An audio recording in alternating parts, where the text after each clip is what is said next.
ناظرین، پوری دنیا پر حکومت کرنے والا ایک ایسا بدترین بادشاہ جسے اللہ تبارک و تعالیٰ نے ایک حقیر مچھر کے ہاتھوں عبرت ناک موت عطا فرمائی۔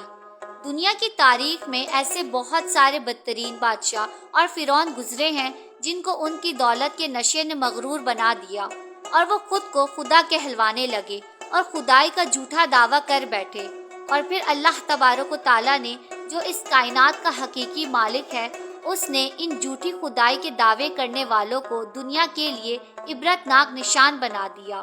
ان کو ایسی دردناک موت دی جس کا کوئی تصور بھی نہیں کر سکتا، اور ان جھوٹے خداؤں کو صفحہ ہستی سے مٹا دیا۔ ناظرین، خدائی کا دعویٰ کرنے والے بدبختوں میں سے ایک نام نمرود کا بھی ہے۔ نمرود شاہ بابل کا حاکم تھا جس نے خدائی کا دعویٰ کیا تھا۔ اس کا نام نمرود بن کنعان بن قوس بن نحاس بن نو تھا۔ دنیا میں 4 ایسے بادشاہ گزرے ہیں جنہوں نے پوری دنیا پر حکمرانی کی ہے، جن میں سے 2 بادشاہ ایسے تھے جو مسلمان تھے، جن میں سے ایک حضرت سلیمان علیہ السلام تھے اور دوسرے کا نام حضرت ذوالقرنین علیہ السلام، اور 2 کافر حکمران ایسے تھے جنہوں نے پوری زمین پر حکمرانی کی۔ ان میں سے ایک کا نام نمرود اور دوسرے کا نام بخت نصر تھا۔ روایات میں آتا ہے کہ نمرود نے پوری دنیا پر 400 سال حکومت کی۔ یہ بڑا جابر اور ظالم بادشاہ تھا، اور اس کے دور کے اندر بت پرستی عام تھی۔ لوگ اللہ تبارک و تعالیٰ کی وحدانیت کو چھوڑ کر بتوں کی پوجا کیا کرتے تھے۔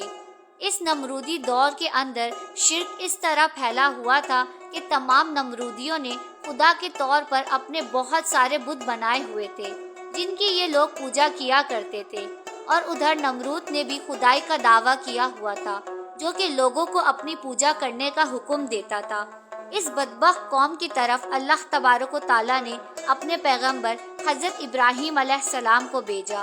کفر و شرک اور بت پرستی کے اس دور کے اندر حضرت ابراہیم علیہ السلام وہ واحد شخص تھے جو اللہ تبارک و تعالیٰ کی وحدانیت پر ایمان رکھتے تھے اور بتوں کی بجائے اللہ تبارک و تعالیٰ کو خدا مانتے تھے۔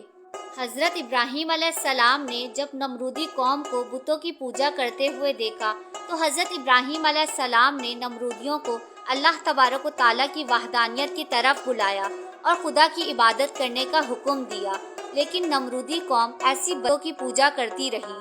ایک دن حضرت ابراہیم علیہ السلام ان کے جھوٹے خداؤں کو جھوٹا ثابت کرنے کے لیے اس مقام پر گئے جہاں پر ان کی عبادت کے لیے بت موجود تھے، تو حضرت ابراہیم علیہ السلام نے ان کے تمام بتوں کو چھپکے سے توڑ دیا اور اس کا الزام ان کے بڑے بت پر لگا دیا۔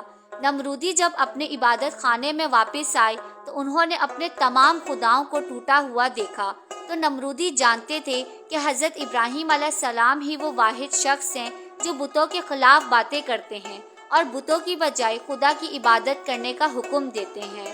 لہٰذا وہ سمجھ گئے کہ یہ کام حضرت ابراہیم علیہ السلام کا ہے، اور نمرود نے حضرت ابراہیم علیہ السلام سے بدلہ لینے کے لیے حضرت ابراہیم علیہ السلام کو قتل کرنے کا منصوبہ بنایا۔ چنانچہ تمام نمرودی نمرود کے پاس حاضر ہوئے اور حضرت ابراہیم علیہ السلام کو سزا دینے کے لیے کہا۔ تمام نمرودیوں کی یہ بات سن کر نمرود نے یہ حکم دیا کہ ایک مقام پر آگ جلائی جائے اور اس کے اندر حضرت ابراہیم علیہ السلام کو ڈال دیا جائے۔ لہٰذا نمرود کے حکم کے مطابق ایسا ہی کیا گیا۔ کئی دنوں تک بہت ساری لکڑیوں کو اکٹھا کیا گیا اور اس میں آگ جلائی گئی، اور پھر حضرت ابراہیم علیہ السلام کو آگ کے اندر ڈال دیا گیا، لیکن اللہ تبارک و تعالیٰ نے اس آگ کو حکم دیا تو وہ حضرت ابراہیم علیہ السلام کے لیے ٹھنڈی اور سلامتی والی بن گئی۔ حضرت ابراہیم علیہ السلام فرماتے ہیں کہ میں جتنے دنوں تک اس آگ میں رہا میں اللہ تعالیٰ کی رحمت کے قریب رہا، اور اس جیسا سکون مجھے پہلے کبھی حاصل نہ ہوا۔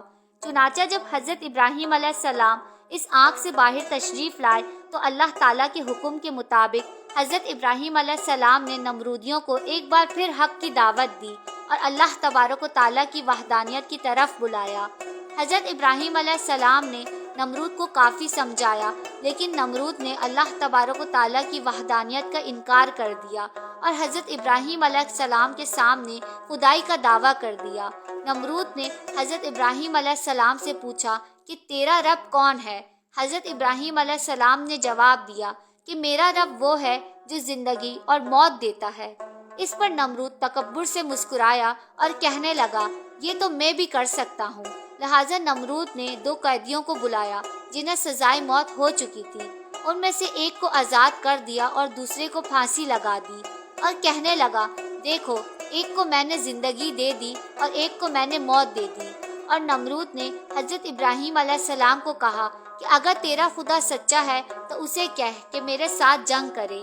خدا نے پھر نمرود کے سارے لشکر پر مچھروں کی ایک فوج بھیج دی جو ان سب کا گوشت کھا گئے، اور ایک مچھر نمرود کے دماغ میں گھس گیا اور کئی دنوں تک اس کے دماغ کے اندر رہا۔